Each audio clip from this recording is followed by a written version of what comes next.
Hello, welcome to library. So, in honor of Women's History Month, I have chosen a book about a pretty important thing, the right to vote. And not everybody always had that right. And this is a book about a celebration of the Voting Rights Act of 1965. The title is Lillian's Right to Vote, and it was written by Jonah Windsor and Shane W. Evans. And we see an American flag behind a woman, and she looks older. She's has a cane, her hair is white. Um, and so this is telling me that this woman had to wait a really long time before she had a right to vote. Let's take a look.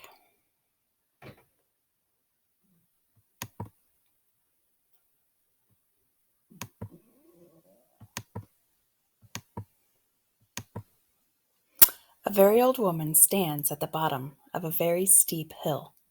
It's voting day. She's an American, and by God, she is going to vote. Lillian is her name. It's a long haul up that steep hill. It's a long haul when you've been alive for 100 years. It's a long haul when you've lived the life that Lillian has and walked so far in her shoes. When Lillian looks up, it's more than blue sky she sees. She sees history. Lillian sees her great-great-grandparents, Elijah and Sarah. They are standing side by side on an auction block. Sarah is holding their baby Edmund. They are being sold as slaves in front of the very same Alabama courthouse where rich white men and no one else are allowed to vote. Lillian starts her slow climb. Though the sun shines brightly, Lillian sees a dark time from years long past. She sees her great-grandpa, Edmund, now grown. He is owned by another man, forced to pick cotton from daybreak to nightfall, right here in this country where it is written that all men are created equal. He sure doesn't have the right to vote. In fact, he doesn't have the right to do much at all until after the Civil War, which will end slavery. As Lillian inches up the hill, past one neighbor's house and then the next, she sees her great-grandpa Edmund on his way to vote for the first time, thanks to a law that was passed in 1870. The law is the 15th Amendment to the U.S. Constitution, which says that American citizens' right to vote shall not be denied or abridged on account of race, color, or previous condition of servitude. Even though the law does not allow women to vote, great-grandma Ida is with her husband. Lillian feels their dignity and their pride as they enter the courthouse for the first time. But as Lillian continues and the hill gets steeper, but that hill is steep. She sees what happens just 20 years later, right here in Alabama. There's her grandpa Isaac at the courthouse, being charged a poll tax to vote, a tax he doesn't have the money to pay. So much for the 15th Amendment, so much for Grandpa Isaac's right to vote. Lillian pauses to catch her breath, hearing now the voice of her Uncle Levi. He is telling about those tests that he was forced to take when he tried to vote, and about the sneer on the registrar's face when he asked, "How many bubbles are in a bar of soap?"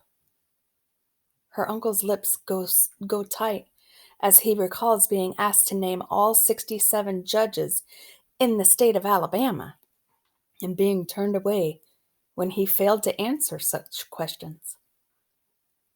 As Lillian pushes on, struggling to keep her balance, she sees a brave girl standing next to her mother and father as they try to register to vote. The year is 1920, and the 19th Amendment has just passed, a law allowing women to vote. The girl is Lillian herself, with her mama and papa. They are being chased away by an angry mob. There's Mr. Bentley, the barber, and Mr. McCrory, who owns the ice cream shop.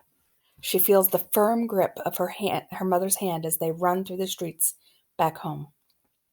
And though today the birds are singing and people are smiling, Lily sees in vivid orange and brilliant red the cross burning on the lawn of her girlhood home, set aflame by the same angry mob just because her parents want to vote. This is something she will always see.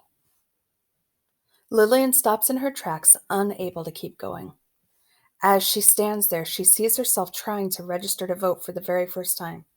She sees the blank piece of paper on which she must write down a section of the U.S. Constitution, word for word, as it is being mumbled by the registrar. A test she could not pass. No one could. "Are you going to vote?" she asks a young man who passes her on her route. "Yes, ma'am," he answers. "You better," she says, and she means it. For Lillian sees the funeral procession of a man named Jimmy Lee Jackson, a 26-year-old shot by a policeman over nothing more than taking part in a peaceful protest. It is March 1965. All he wanted was justice and the right to vote. Looking up to the top of the hill, Lillian wonders how she'll ever make it. It looks so far and she's so tired. Though her feet and legs ache with 100 years of walking, what fuels her ancient body is seeing those 600 people beginning a peaceful protest march from Selma to Montgomery. People who, though they don't know it yet, will be stopped on a bridge in Selma by policemen with clubs. All they want is justice and the right to vote. At the front is future Congressman John Lewis, whose forehead will always bear the scar from where he was beaten. As long as Lillian still has a pulse, she is going to vote. And so she keeps on climbing, keeps on seeing, this time the second march from Selma. This march also ends on the bridge, in a prayer led by the Reverend Martin Luther King Jr., whose dreams of justice for African Americans are already famous. Wherever he went, he lifted people up with his words, and his words still lift up Lillian, who, seeing the top of the hill, is not about to stop. Footstep by footstep, she keeps on going. Just as the marchers from Selma to Montgomery keep on going through the cold and rain, finally making it all the way to Montgomery on their third march. She sees them all, Martin Luther King, John Lewis, rabbis, priests, and 25,000 others. Lillian is there. She can still remember, or she can still hear Reverend King asking how long they would have to wait for justice. She can still feel the power of his voice when he says, "Not long." And as she takes those final steps to the top of the hill, Lillian can still see how Reverend King was right, for she can hear the voice of President Lyndon Johnson on her TV saying to America, "Every American citizen must have an equal right to vote. There is no duty which weighs more heavily on us than the duty we have to ensure that right. All of us must overcome the crippling legacy of bigotry and injustice, and we shall overcome." Before Lillian walks through the doors of the building, where you better believe she will vote, she looks up and sees the same blue sky, brighter than any sky she's ever seen, that she saw on August 6, 1965. That was the day President Johnson signed the Voting Rights Act, the one law protecting all Americans' right to vote in every state and every town, the one law protecting Lillian as a full-fledged citizen of the United States. She enters the building, and as Lillian steps into the voting booth once again, she sees herself stepping into the voting booth in 1965 for the very first time. And she knows full well she would not be standing here today were it not for the people who marched and the people who died for her right to vote. Lillian touches her finger to the lever, and because she is a citizen, of the United States of America, protected by the Voting Rights Act of 1965, Lillian pushes that lever. Lillian votes. And here's the author's note. When the United States of America was brand new, back in the late 1700s, hardly any Americans had the right to vote. Generally, the only citizens who were allowed to cast their ballots were white men who owned property. Women, African Americans, Native Americans, and poor white men were excluded from the most important expression of democracy and equality. And though many changes were made to voting laws through the course of American history, women did not win the right to vote until 1920, and African Americans' right to vote was not protected by federal law until 1965. This book is intended as a commemoration of the 50th anniversary of that monumental piece of legislation, the Voting Rights Act of 1965. The act made it illegal for states to use literacy tests or poll taxes or anything else as a means of denying American citizens their right to vote. It also provided federal oversight of the election process in the southern states, where African Americans had historically been denied that right most often. The Voting Rights Act was passed only through the enormous courage and sacrifice of those who marched and protested, costing some their lives. Democratic President Lyndon B. Johnson's strong support of this legislation lost him a huge amount of popularity in the South among white voters, many of whom left the Democratic Party for the Republican Party. My Lillian was inspired by Lillian Allen, a resident of Pittsburgh Hill District who was born in Alabama in 1908. She was the granddaughter of a slave. In 2008, at age 100, not only did she vote for the first African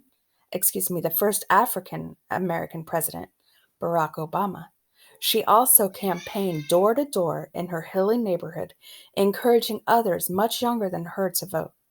The image of this aged woman walking up a hill to vote seemed a fitting metaphor for the uphill climb faced by African Americans in the struggle for voting rights. The sad coda to this story is that in 2013, the Supreme Court struck down a key provision of the Voting Rights Act of 1965, eliminating federal oversights of states' election processes. Since that decision, many states have created voter ID laws, which require all citizens to present a state-issued photo ID when voting. Because such identification is often difficult for the poor and the elderly to get, these laws have the effect of denying many Americans a basic right, a right for which so many courageous people have fought and died.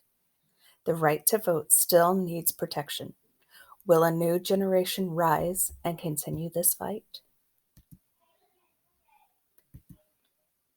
Wow. So this is based on a real person, Lillian, and the importance of the vote for her. So, thank you guys for listening. Thank you for visiting library, and I hope you have a fabulous week.